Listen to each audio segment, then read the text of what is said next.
Bonjour et bienvenue à la caverne des jeux de Thierry. Aujourd'hui, je vais vous présenter la version pandémique de World of Warcraft Wrath of the Lich King. Donc un jeu coopératif basé donc sur le système pandémique pour 1 à 5 joueurs. Et là, vous pouvez voir effectivement ce magnifique plateau adapté pour le monde de World of Warcraft, avec donc toujours ce magnifique système de pandémique. Et on va voir aujourd'hui en fait la version solo, une version solo officielle qui est inclue dans le jeu et qui est plutôt bien faite. Alors ça ne change pas en fait au final beaucoup de la version coopérative, mais je trouve que à la différence de d'autres pandémiques, ce qui est bien, c'est qu'ils aient vraiment inclus une version solo. Alors bien sûr, comme d'habitude, vous allez faire la mise en place qui est très bien expliquée pour le jeu. Alors vous avez spécificité donc, de la version solo. Vous allez jouer 3 héros en même temps. Enfin, l'un après l'autre, mais vous allez jouer donc 3 héros. Donc là par exemple j'ai pris Dame Liandrine, Sylvanus Coursevent. Donc avec chacun en fait des pouvoirs. Et aussi donc un petit marqueur pour le niveau de vie. Et le dernier, donc c'est Thrall, avec aussi donc ses points de vie, ses pouvoirs. Et on remarquera aussi que dans cette version de pandémique, vous avez même un joli pion qui vous permet en fait dans la version solo de voir donc quel joueur vous jouez actuellement. Vous jouerez à chaque fois avec une main de 4 cartes communes en fait aux 3 joueurs que vous jouez en même temps, aux 3 personnages que vous jouez en même temps. Donc vous aurez une main de 4 cartes au départ et qui pourra bien sûr, comme dans la version coopérative, être un maximum de 7 cartes. Alors le tour de jeu est rappelé sur le plateau. Effectuer 4 actions, piocher de cartes héros, générer les ghouls, activer les abominations. Et donc on vous rappelle bien que la limite de 7 cartes en main est de limite de cartes en main est de maximum de 7.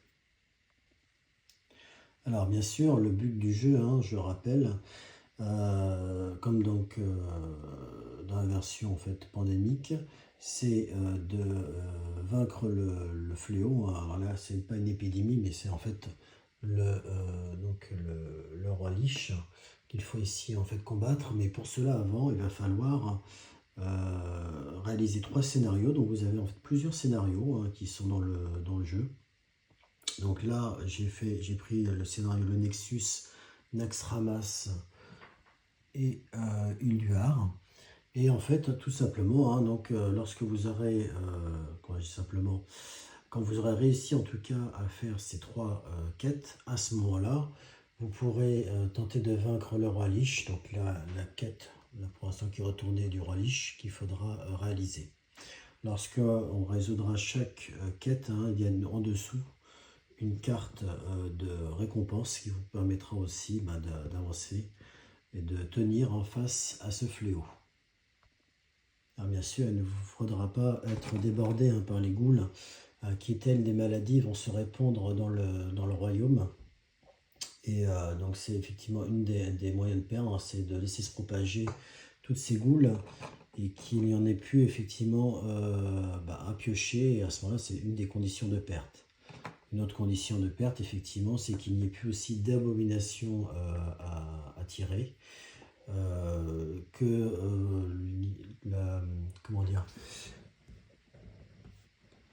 Que la piste de désespoir qui est là-bas en fait arrive au bout, ou encore effectivement qu'il n'y ait plus de cartes joueurs en fait à piocher.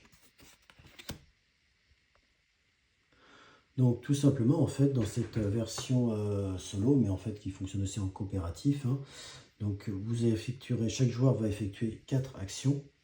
Donc les actions assez classiques de déplacement, tout simplement. Les actions de combat. Donc là en fait, pour combattre, vous allez utiliser donc les 2 dés suivants qui vont donc vous permettre en fait, lorsque vous aurez des petites phases points, de faire des dégâts. Les ghouls ont 1 point de vie, les abominations ont 3 points de vie. il faut les avoir en fait one shot, hein, d'un seul coup, parce qu'en fait effectivement, c'est-à-dire avec un seul jet de dés, puisqu'en fait on ne peut pas cumuler des points de dégâts sur les abominations. Donc on les a en une fois avec 3 dégâts. Alors pour cela effectivement, vous allez avoir des cartes pour vous aider, hein, donc des cartes joueurs. Donc en fait voilà, c'est ces cartes-là que vont vous permettre de vous soigner, de vous défendre, de combattre, de voyager. C'est les 4 types de cartes que vous avez et qui vont représenter des actions gratuites. Donc c'est marqué dessus avec effectivement ce que vous pouvez faire avec. Et donc en fait ces cartes joueurs, donc au maximum de 7 par joueur, vous allez pouvoir en fait donc les utiliser gratuitement lors de vos actions. Donc par exemple si on a une carte, si je prends par exemple une carte de combat, donc je choisis de combattre. Donc je vais pouvoir par exemple utiliser les cartes en plus pour en rajouter des dégâts.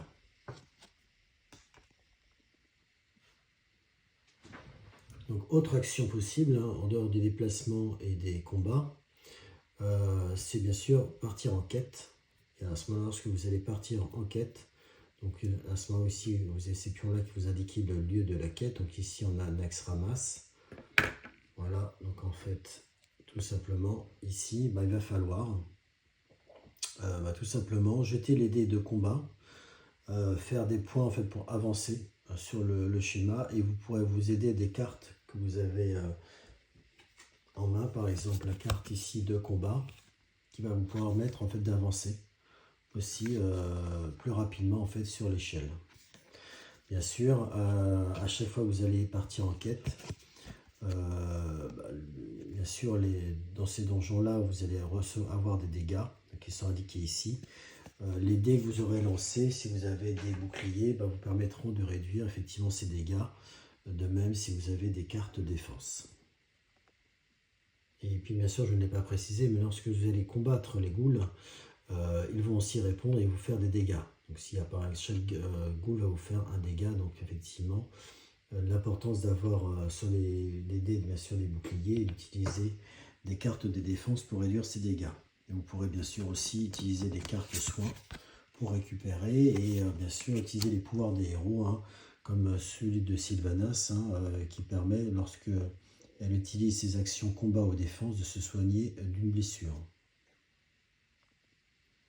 Alors bien sûr, il y a encore quelques autres éléments dans le jeu, notamment les bastions, hein, des cartes qu'on va tirer en fait, alors surtout vers la fin du jeu, parce que c'est placé en fait dans le paquet joueur, mais plutôt vers la fin, qui vont vous permettre effectivement de vous déplacer plus rapidement. Vous avez aussi effectivement le combat à la fin, hein, donc contre le seigneur, le roi Lich.